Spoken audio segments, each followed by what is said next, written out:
Recording in progress. 하나님 아버지, 주님의 허락하신 이 하루를 시작합니다. 지난 밤도 하나님께서 허락하신 선물이어서 쉼과 단잠을 허락해 주셨습니다. 그리고 밝은 아침을 허락해 주셨으니 이 하루가 주님께서 채워주신 태양빛만 아니라 말씀의 빛으로 우리의 가슴을 가득 채워주셔서 태양이 이 낮을 밝히듯이 우리의 하루를 주의 말씀이 밝히는 이 하루를 누리도록 도와주시옵소서. 하나님께서 기대하시는 하나님의 빛이 되어 이 땅 가운데 걸어가는 오늘이게 하옵소서. 뜻이 하늘에서 이루어진 것처럼 땅에서도 이루어지게 하옵소서. 부탁드리오며 예수님 이름으로 기도합니다. 아멘. 오늘은 히브리서 6장에서부터 10장까지 말씀을 보도록 하겠습니다. 바울의 마지막 전도 여행입니다. 그 전도 여행에 바울이 쓴 서신 3개와 거기에 또한 베드로 전후서 그리고 유다서 그리고 또 한 권이 바로 히브리서입니다.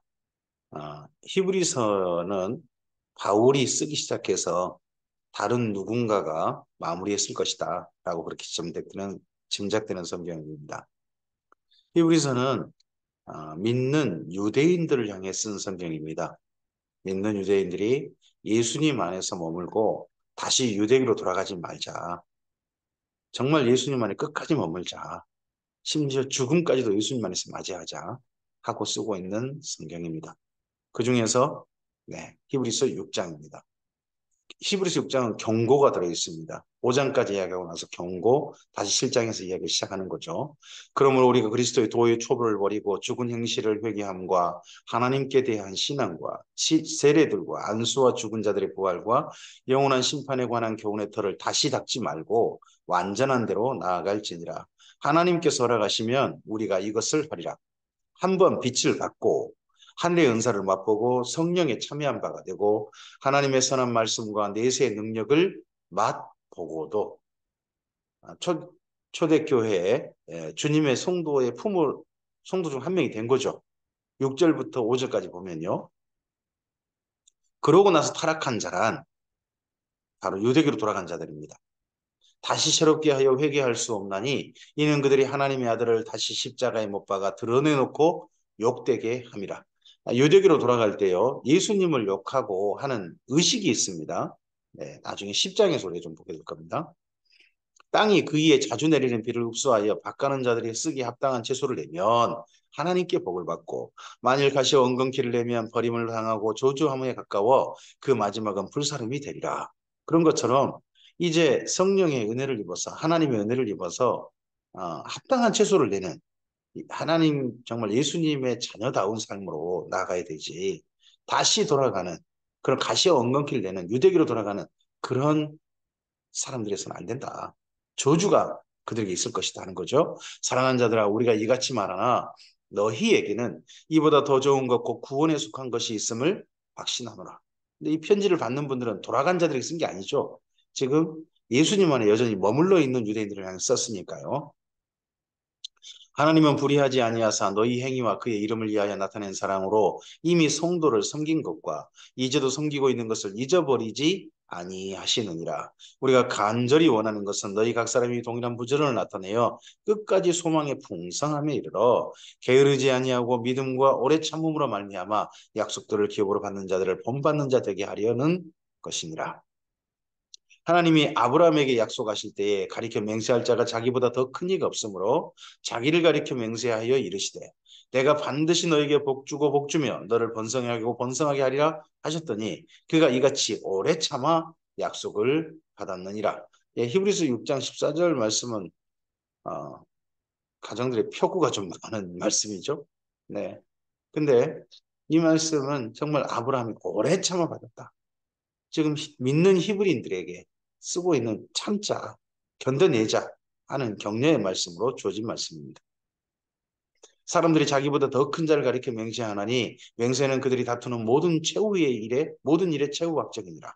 하나님은 약속을 기업으로 받는 자들에게 그 뜻이 변치 아니함을 충분히 나타내시려고 이 일을 맹세로 보증하셨나니 이는 하나님의 거짓말을 하실 수 없는 이 두 가지 변하지 못할 사실로 말미암아 앞에 있는 소망을 얻으려고 피난처를 찾는 우리에게 큰 안위를 받게 하려 하심이라. 우리가 이 소망을 가지고 있는 것은 언젠가 예수님 안에 나타나고 예수님 안에서 하나님 품에 안기는 그 소망을 가지고 있는 것은 영혼의 닭 같아서 튼튼하고 견고하여 휘장 안으로 들어가나니 이 소망이 결국 우리로 하여금 오늘 다시 또 휘장 안으로 들어가게 합니다. 그 휘장이 뭡니까? 바로 성소와 지성소 사이를 가리킵니다. 휘장 아니면요, 지성소 아닙니다. 그리로 앞서가신 예수께서 멜기세덱의 반차를 따라 영원한 대제사장이 되어 우리를 위하여 들어가셨습니다. 그래서 우리도 그 안으로 들어갈 수 있는 겁니다. 또한 여기 이 편지의 대상자들인 믿는 유대인들도 그 안으로 들어가고 있다.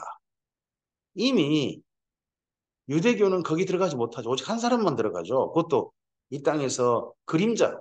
그러나 우리는 믿는 모든 사람들은 이 땅의 그림자가 아니라 하늘에 있는 하나님 보좌, 그 진정한 지성소, 실상의 지성소, 거기에 들어간다는 거죠. 들어가고 있다는 거죠, 지금. 히브리서 7장입니다. 자, 그 성소 안, 거기 들어가는 대제사장, 예수님은 멜기세덱의 반차를 여받아라고 했죠. 여기 히브리서가 잘 읽어보면, 그다음 중요한, 그 다음을 이어가는 주제 단어를 앞에 말하고 난 다음에 그 주제 단어를 이어가지고 그 다음 이야기를 쓰고 있는 게 보입니다. 이걸 뭐 사슬구조라고 말씀드렸습니다. 이 멜기세덱은 살레망이요 지극히 높으신 하나님의 제사장이라 여러 왕을 쳐서 죽이고 돌아오는 아브라함을 만나 복을 빈 자라.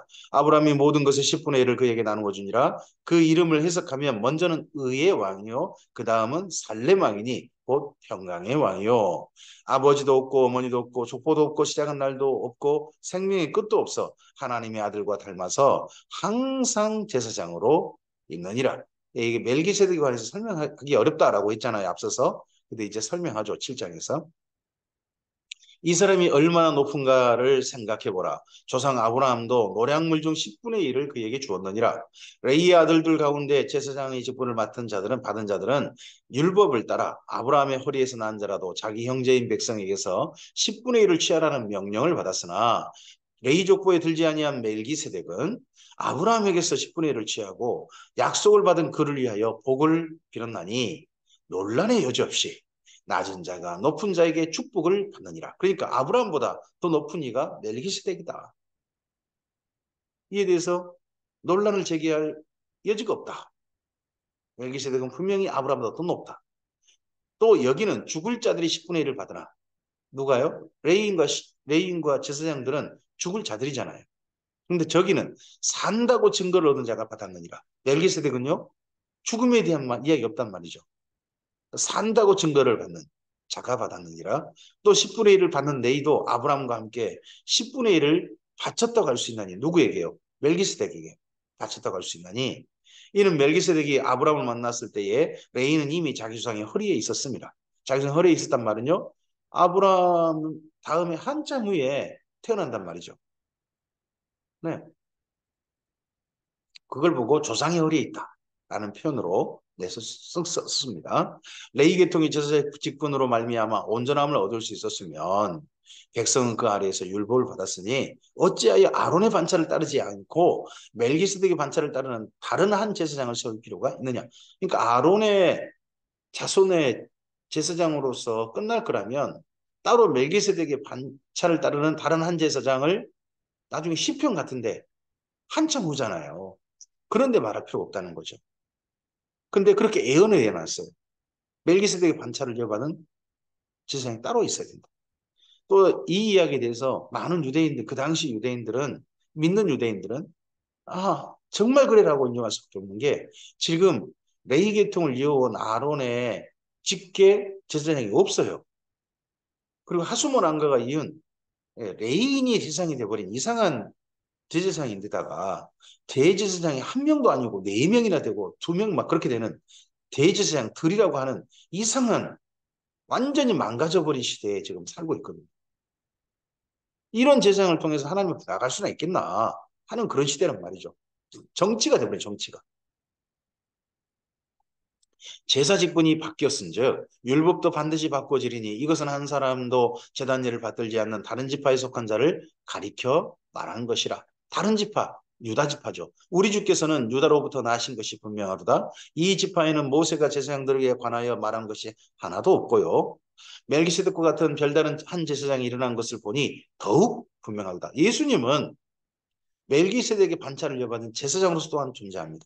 유대인의 왕으로 오셨습니다. 멜기세덱의 반차를 이어받은 대제사장으로 오셨습니다. 그리고 세례요한의 뒤를 이은 회개하라 천국이 가까웠느니라 하나님의 말씀을 선포하고 가르친 선지자셨습니다.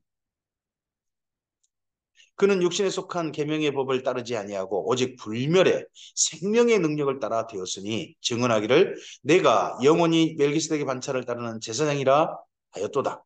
전에 있던 계명은 연약하고 무익함으로 패하고 이게 뭡니까? 아론의 가문. 아론 가문만이 대제사장이 된다는 가문은 이제 연약하고 무익함으로 패해졌다. 율법은 아무것도 온전하게 못할지라 이에 더 좋은 세상이 생기니 이것으로 우리가 하나님께 가까이 가느니라. 하나님께 가까이 가는 법이 이전 아론 가문으로 말미암아 나갈 수 있다라고 하는 법이 폐해져 버렸어요. 그리고 예수님, 멜기세덱의 반차를 이어받은 예수님으로 말미암아 하나님께 나아갈 수 있다는 이 법이 다시 새로이 확정된 겁니다. 새 언약이 된 거죠. 이제 하나님께 나아가는 법은 네, 아론 가문을 통해서 제사로 나가지 않습니다. 이제는 예수님을 통해 나갑니다. 제사는 예수님께서 영원히 완성하셨습니다. 그러므로 예수님 안에서 이제 새로운 법 안에서는 새 언약 안에서는 예배로 나아갑니다. 하나님께.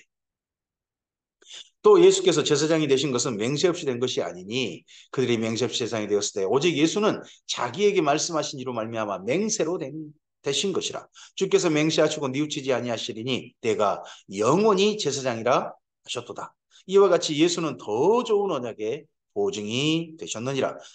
제사장 된 그들의 수요가 많은 것은 죽음으로 말미암아 항상 잊지 못함이로되 예수는 영원히 계심으로 그 제사장 직분도 갈리지 아니하시니라. 예수님 이전에 아론 가문의 제사장들은요 죽고 또 죽죠. 아론 이후 계속 죽고 또 새로운 그 다음 사람이 이어받고 있잖아요. 그래서 제사 직분 자꾸 또 다른 사람에게 이어졌습니다. 그러니까 갈리는 거죠. 바뀌는 겁니다. 하지만 예수님은 영원한 대제사장이십니다. 부활하셔서 영원히 살아계시잖아요. 그러므로 자기를 힘입어 하나님께 나아갈 수 있는 자들을 한 번이 아니라 영원히 온전히 구원하실 수 있으니 이는 그가 항상 살아계셔서 그들을 위하여 간구하십니다. 대제사장이 1년에 한 번 들어가서 자기가 살아있는 동안 하나님 앞에 나아가서 자기 민족을 위해 간구한단 말이죠. 근데 예수님은 영원히 부활하셔서 영원히 존재하신 사람으로서 주님의 성도를 위하여서 간구하시잖아요. 이러한 대제사장은 우리에게 합당하니 거룩하고 악이 없고 도름이 없고 죄인에게 떠나 계시고 하늘보다 높이 되신이라. 그는 저 대제사장들이 먼저 자기 죄를 위하고 다음에 백성의 죄를 위하여 날마다 제사 드린 것 같이 할 필요가 없으니 이는 그가 단번에 자기를 들여 이루셨습니다. 율법은 약점을 가진 사람들을 제사장으로 세웠거니와 율법 후에 하신 맹세의 말씀은 온전하게 되신 아들을 세우셨느니라. 율법의 제사 제도는 약점을 가진 사람들이었죠. 근데 율법 이후 새 언약에서는요. 영원히 온전하게 되신 아들이신 예수님이 우리의 대제사장이 되십니다. 히브리서 8장입니다. 지금 우리가 하는 말의 요점은 이러한 대제사장이 우리에게 있다는 것이라 저들에게 있지 않고 이 히브리인들에게 말합니다. 믿는 히브리인들에게 이제 영원한 대제사장은 우리에게 있지 유대교에 있지 않다. 영원한 대제사장이 우리에게 있단 말은요. 다르게 말하면요. 지금 저쪽 유대교도 대제사장이 있거든요. 그러면 저 유대교는 대제사장은요. 가짜란 이야기입니다. 거긴 폐해졌다는 겁니다. 가짜란 이야기입니다. 지금 우리에게는 제사장이 진짜란 이야기. 그러나 하늘에서 지극히 높으신 이의 보좌 우편에 앉으셨으니 성소와 참 장막에서 섬기는 이시라. 이 장막은 주께서 세우신 것이요 사람이 세우신 것이 아니니라. 왜요? 왜 우리에게 있는 게 참이고 저는 가짜가 됩니까? 예수님은 이 땅에 있는 모델하우스에 들어가신 게 아니라 하늘에 있는 원래 모세가 모형으로 설계도를 받아 그랬던 이 땅의 것이 아니라 먼저 보았던 모세가 보았던 저 하늘에 있는 그 성소, 그 장막, 거기에 대제사장이시니까요. 쉽게 말하면 아파트에 들어간 겁니다. 그럼 모델하우스 필요 있습니까? 없다는 겁니다, 이제. 대제사장마다 예물과 제사 드림을 위하여 세운 자니 그러므로 그도 무엇인가 드릴 것이 있어야 할지니라. 대제사장이시라면 예수님이 대제사장이면 자기도 뭔가 드릴 것이 있으셔야 되죠. 예수께서 만일 땅에 계셨더라면 제사장이 되지 아니하셨을 것이니 이는 율법을 따라 예물을 드린 제사장이 있습니다. 여기도 인정하잖아요. 예, 예루살렘에 그 당시 성전이 있고 제사장이 있거든요. 그들이 섬기는 것은 하늘에 있는 것의 모형과 그림자라. 모세가 장막을 지려할 때에 지시하심을 얻은 것 같으니 이르시되 삼가 모든 것을 산에서 내게 보이던 본을 따라 지으라 하셨느니라. 그러나 이제 그는 더 아름다운 직분을 얻으셨으니 이 유대교의 제사장들보다 더 아름다운 직분을 얻으셨으니 그는 더 좋은 언약으로 세우신 더 좋은 언약의 중보시라. 예수님은 더 좋은 언약의 대제사장이 되셨습니다. 믿는 유대인들의 대제사장이 되셨습니다. 더 좋은 직분으로 믿는 유대인들과 함께 하늘에 계신 하나님 보좌 앞에 직접 나가게 해 주셨습니다. 이러한 은혜를 입은 우리가 어떻게 다시 저 모델하우스로 갈 수 있느냐. 이미 아파트 입주한 우리가 어떻게 다시 또 모델하우스 구경하고 하러 갈 필요가 있느냐. 이미 우리는 그 모델하우스 그 집 본래 집으로 들어와 버렸는데 하는 이야기를 하는 거죠. 저 첫 언약이 무흠하였더라면 둘째 것을 요구할 일이 없었으려니와 저 첫 언약 제사제도가 무흠했다는 거예요. 첫 언약이 무흠하지 않다는 말이 있잖아요. 흠이 있다.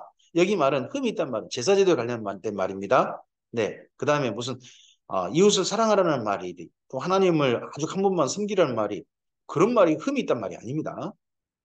그들의 잘못을 지적하여 말씀하시되 주께서 이르시되 볼지어다 날이 이르리니 내가 이스라엘 집과 유다 집과 더불어 새 언약을 맺으리라. 또 주께서 이르시기를 이 언약은 내가 그들의 열조의 손을 잡고 애굽 땅에서 내던 날에 그들과 맺은 언약과 같지 아니하도다.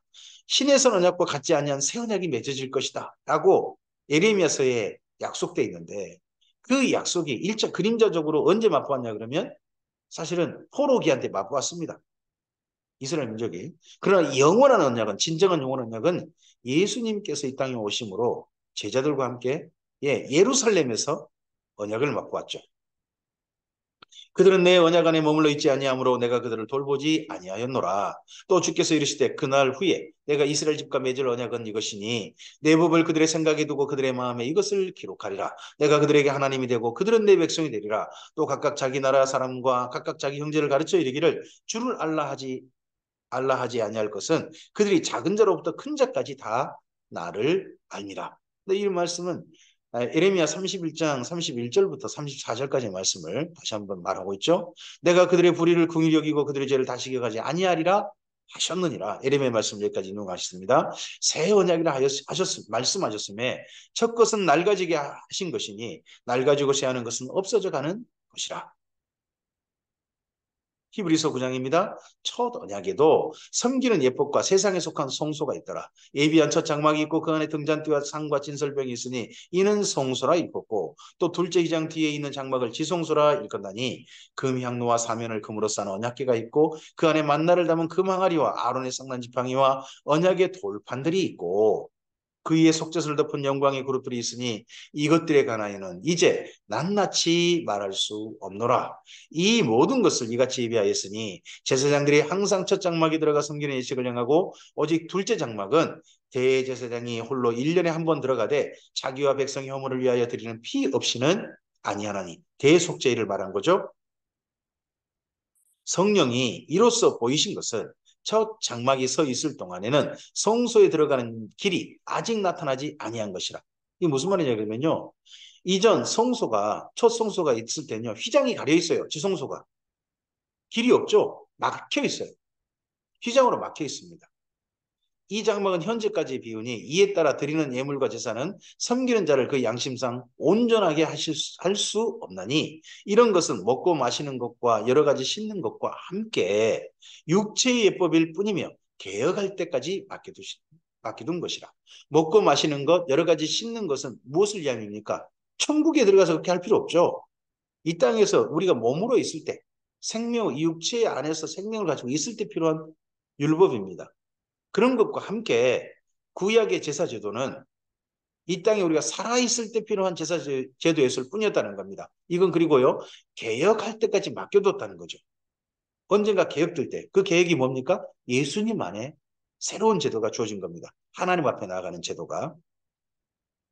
그리스도께서는 장래 좋은 일에 대제사장으로 오사 손으로 짓지 아니한 것 곧 이 창조에 속하지 아니한 더 크고 온전한 장막으로 말미암아 염소와 송아지의 피로 아니하고 염소와 송아지 피를 가지고 대제사장이 1년에 한 번 지성소에 들어간단 말이에요. 근데 예수님은 그걸로 아니하고 오직 자기 피로 영원한 속죄를 이루사 이 땅의 지성소가 아니라 하늘에 있는 하나님 보호자 그 앞에 있는 거기에 있는 하늘 성소, 단번에 그 성소에 들어가셨습니다.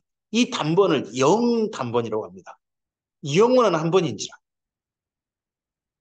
염소와, 염소와 항소의 피와 및 암송아지의 죄를 부정한 자에게 뿌려 그 육체를 정결하게 하여 거룩하게 하거든.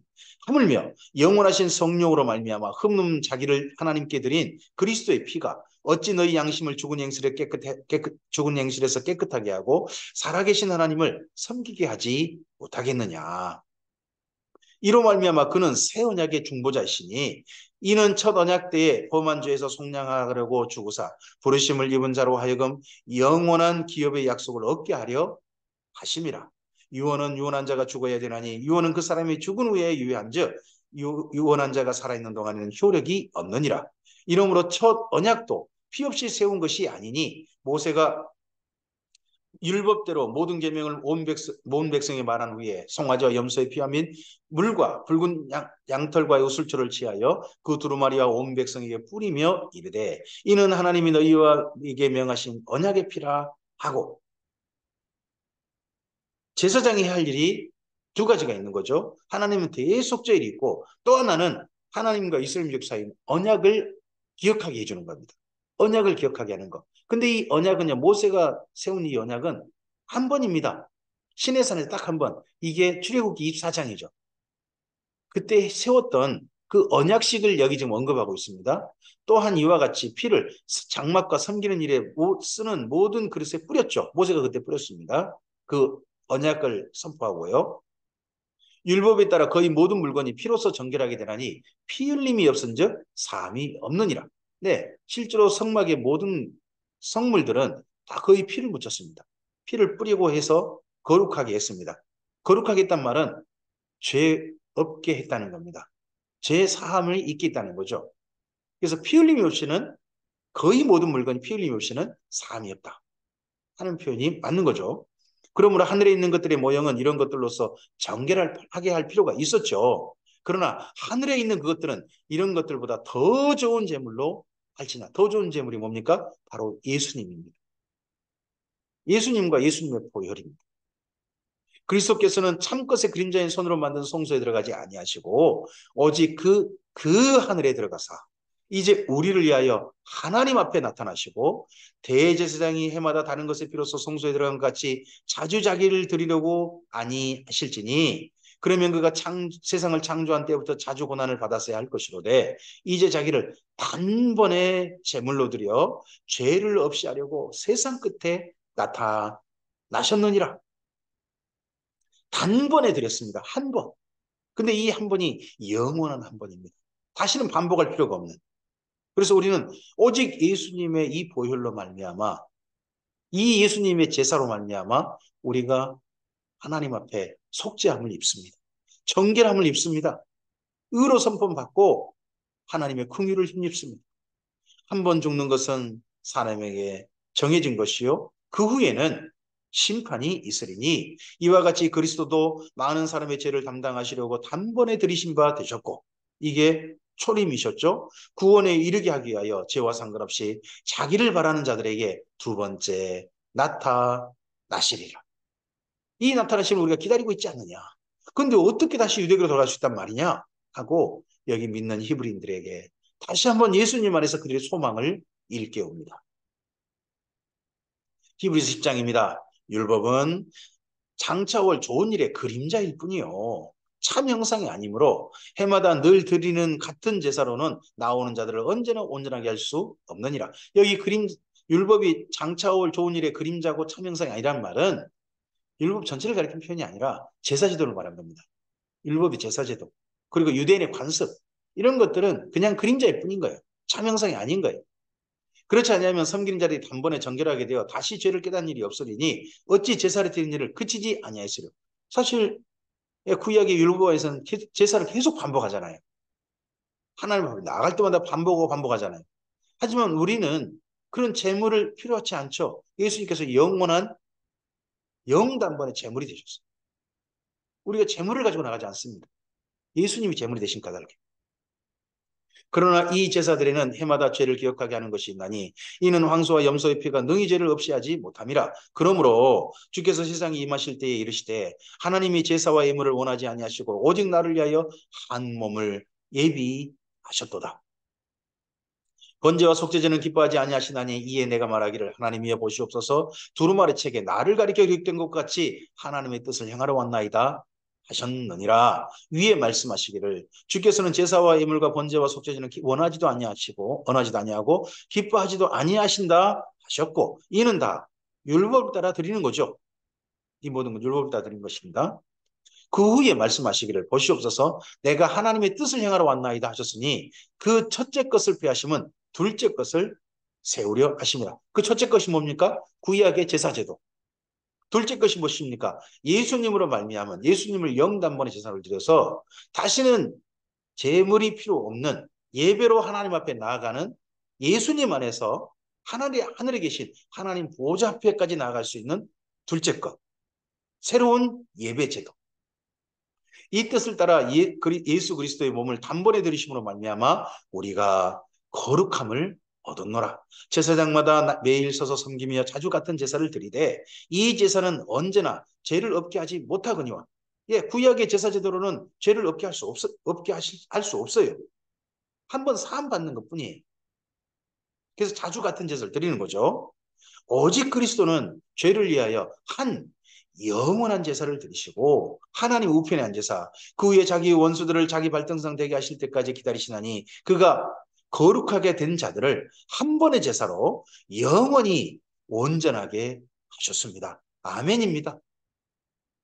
예수님께서 따로 구별한 자들을 하나님께 구별하여 예수님 안에 품은 자들을 예수님의 영원한 한 번의 제사로 영원히 우리를 온전하게 해 주셨습니다. 하나님 보좌 앞에 늘 나갈 수 있도록 다시는 재물이 필요 없이 하나님 보좌 앞에 나갈 수 있도록 우리를 새로운 존재로 바꿔주셨습니다. 어찌 우리가 이렇게 해주신 예수님께 아멘하지 않을 수 있겠습니까? 또 성령이 우리에게 이르시되 주께서 이르시되 그날 후로는 그들과 맺을 언약이 이것이라 하시고 내 법을 그들의 마음에 두고 그들의 생각에 이루가리라 하신 후에 또 그들의 죄와 그들의 불법을 내가 다시 기억하지 아니하리라 하셨으니 이것들을 사하셨은즉 다시 죄를 위하여 제사 드릴 것이 없느니라. 다시는 죄를 위하여 제사 드릴 것이 없느니라. 우리 여기에 분명하게 아멘해야 합니다. 누군가가 회개 감사헌금 드리자 이런 말 하면 그 사람 문제 있는 겁니다. 일천번제 같은 게 왜 문제가 있느냐? 번제라는 게 죄사함과 기능이 있는 겁니다. 근데 일천번제를 교회에게 드리자 하는 사람 있지 않습니까? 구약의 일천번제가 어떻게 드리는지도 모르고 오직 이 땅에 헌금 거둘 목적으로 그렇게 하는 거, 성도들의 욕심을 갖다 자극시켜 그렇게 하는 거, 이건 정말 예수님의 십자가에 이 영원한 영단번의 제사를 모욕하는 사건입니다. 교회가 그러지 않아야 합니다. 오직 예수님의 이 영단번의 영원한 제사를 우리가 감격으로 받아들이고 하나님 앞에 예수님을 힘입어 정말 예배로 나가야 합니다. 그래서 우리가 드리는 헌금은요, 재물이 아니에요. 예물입니다. 또한 우리 자신이 영원한 또 예물이 되어서 나가야 되지 않겠습니까? 그러므로 형제들아, 이렇게 하셨으므로 형제들아, 우리가 예수의 피를 힘입어 성소에 들어갈 담력을 얻었나니 그 길은 우리를 위하여 휘장 가운데로 열어놓으신 새로운 살 길입니다. 우리에게 어디까지 열어놓으셨습니까? 지성소 안까지. 하나님 보좌 앞까지 열어놓으셨습니다. 그러므로 우리는 예배 드릴 때마다 하나님 보좌 앞으로 나아갑니다. 휘장은 곧 그의 육체니라. 우리가 예수님의 그 몸, 찢겨진 몸, 그 안으로 들어갑니다.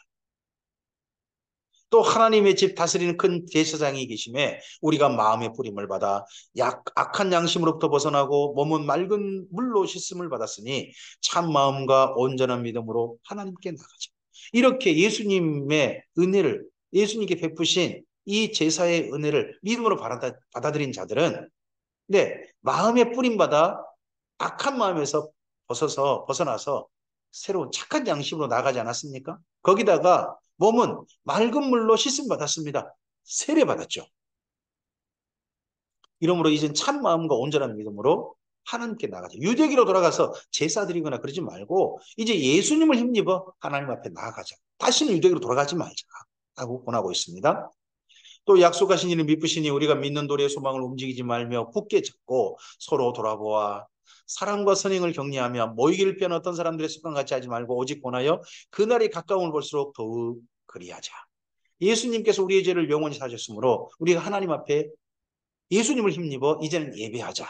그리고 이 믿는 도리를 굳게 잡고 우리가 서로 돌아보아 사랑과 선행을 격려하고 하나님 앞에 나아가는 그 예배를 모이기를 피한 사람이 피하지 말고 열심히 모여 지속적으로 함께 예배하자 하고 이제 실천편이 이야기되고 있습니다.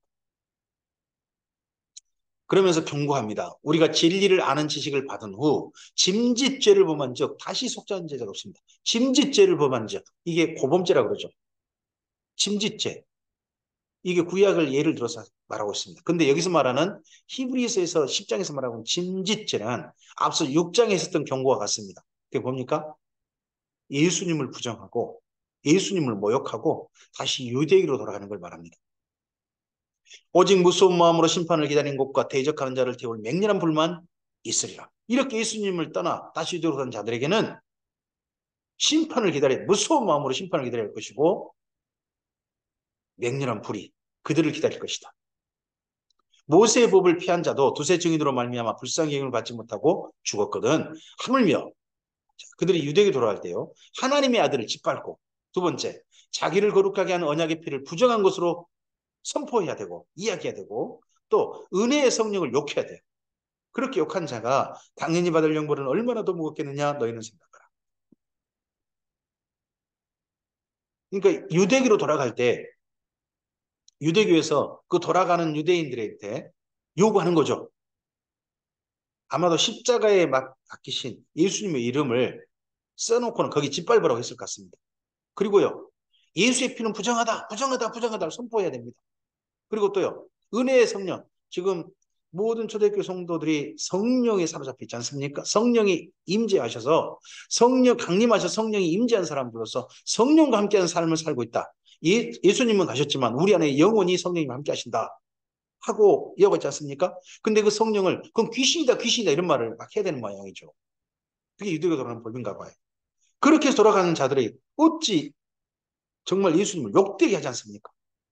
이건 정말 사함받을 수 없는 죄인 거죠. 원수 갚는 것이 내게 있으니 내가 갚으리라 하시고 또다시 주께서 그의 백성을 심판하리라 말씀하신 것을 우리가 아노니 살아계신 하나님의 손에 빠져들어가는 것이 무서울진저 전날에 너희가 빛을 받은 후에 고난의 큰 싸움을 견뎌낸 것을 생각하라. 혹은 비방과 환난으로서 사람들에게 구경거리가 되고 이 믿는 유대인들은요. 정말 참으로 어려운 일을 겪으면서 믿었어요. 저는 출교를 당했거든요. 출교. 그게 뭡니까? 비방과 환난으로서 사람들에게 구경거리가 되었습니다.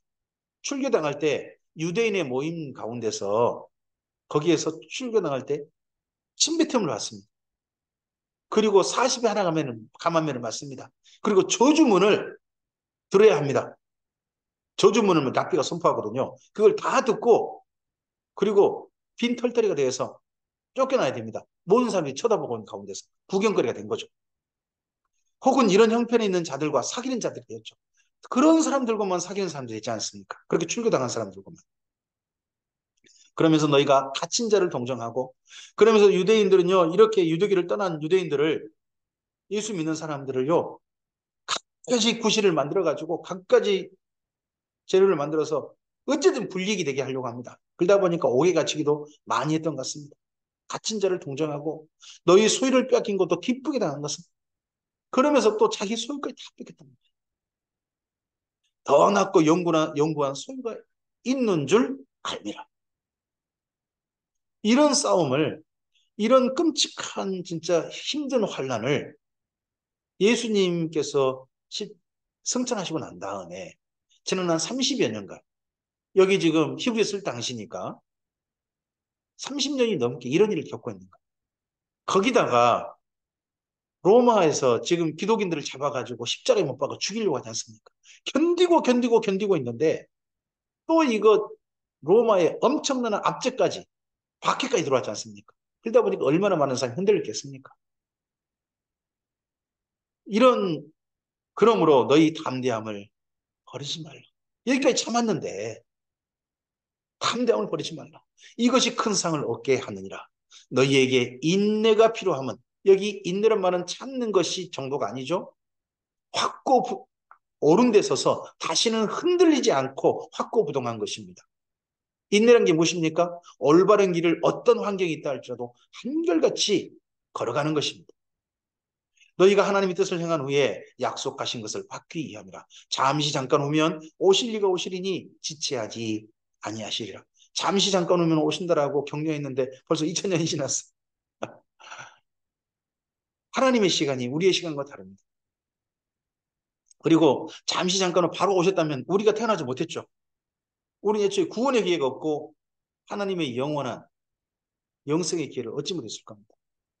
하나님께서 예수님 오심을 참아주심이 어떻게 보면 이 땅에 구원받을 자들에게 주신 은혜일 수도 있습니다.